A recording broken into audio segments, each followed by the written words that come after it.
కనీసం వీటి నుంచి బయటపడడానికి, ఈ దుఃఖాల నుంచి బయటపడడానికి మనం పిల్లలకు అలవాటు చేయవలసింది, మనం అలవాటు చేసుకోవాల్సింది ఏంటంటే, ముందు బళ్ళో కడుతున్నాడంటే పిల్లాన్ని పిలిచి పూజా మందిరంలోకి తీసుకెళ్ళి బూట్లు ఇప్పించి దండం పెట్టించి పంపించాలి. That is the practice. Bus వెళ్ళిపోతే దండం పెట్టుకో.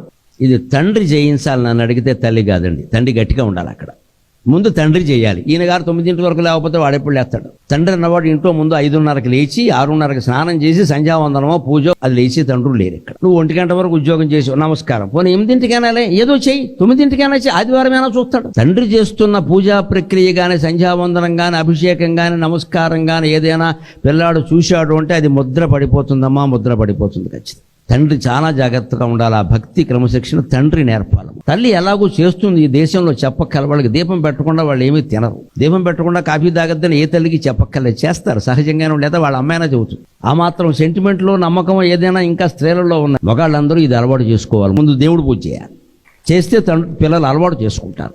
అప్పుడు ఆడది కూడా ఇంట్లో చెప్పగలుగుతుంది. నాన్నగారు చేస్తున్నారు, నీకేమైంది, నువ్వు అంతకంటే గొప్పవాడువా, కూర్చో. భర్తనేమనలేక పిల్లల్నేమనలేక మధ్యలో నలుగుతున్నారంటే వాళ్ళు కూడా మానేశారు గొడవ లేదు. ఊరికే అనుబంధం అంటే ఏమిటి అనుబంధం? దేనికి? ఇదంతా ఆత్మజ్ఞానం కోసమా కాదా? ఏ అనుబంధమైనా, ఏ బంధమైనా ఆత్మజ్ఞానం. అది లేనప్పుడు దంపతుల మధ్య దేనికి, పిల్లలు దేనికి, సంసారం దేనికి, ఇంతంత అపార్ట్మెంట్లు దేనికి? మీకు ప్రయోజనం ఉండాలంటే మీరు ఆచరణలో పెట్టాలి. లేవాలి ఖచ్చితంగా. ఇంట్లో యజమానులు లేస్తే అందరూ లేస్తారు. ఇక్కడ ఆయన లేవగానే భార్య ఎలా పడుకుంటుంది? లేస్తుంది ఖచ్చితంగా. ఓ రోజు పని పడుకున్నా 2వ రోజు లేస్తుంది. 6:30 అయ్యేసరికి తండ్రి పూజా మందిరంలో కూర్చోవాలి. ఒక అరగంట అయినా చాలు. నువ్వు ఏం చేయకపోయినా కనీసం యాక్షన్ చేయి. కళ్ళు మూసుకొని ఏదో చేస్తున్నట్టు చెయ్యి.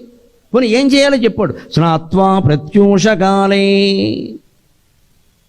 స్రపన విధి విధౌ నాకృతం గాంగతోయం. పొద్దున్నే లేచి స్నానం చేసి గంగ నీళ్ళు లేకపోయినా కుళాయి నీళ్ళు అయినా ఉన్నాయి కదా. శివుడికి ఇంత నెత్తి మీద 2 చెంబులు నీళ్ళు పోయిలేవా?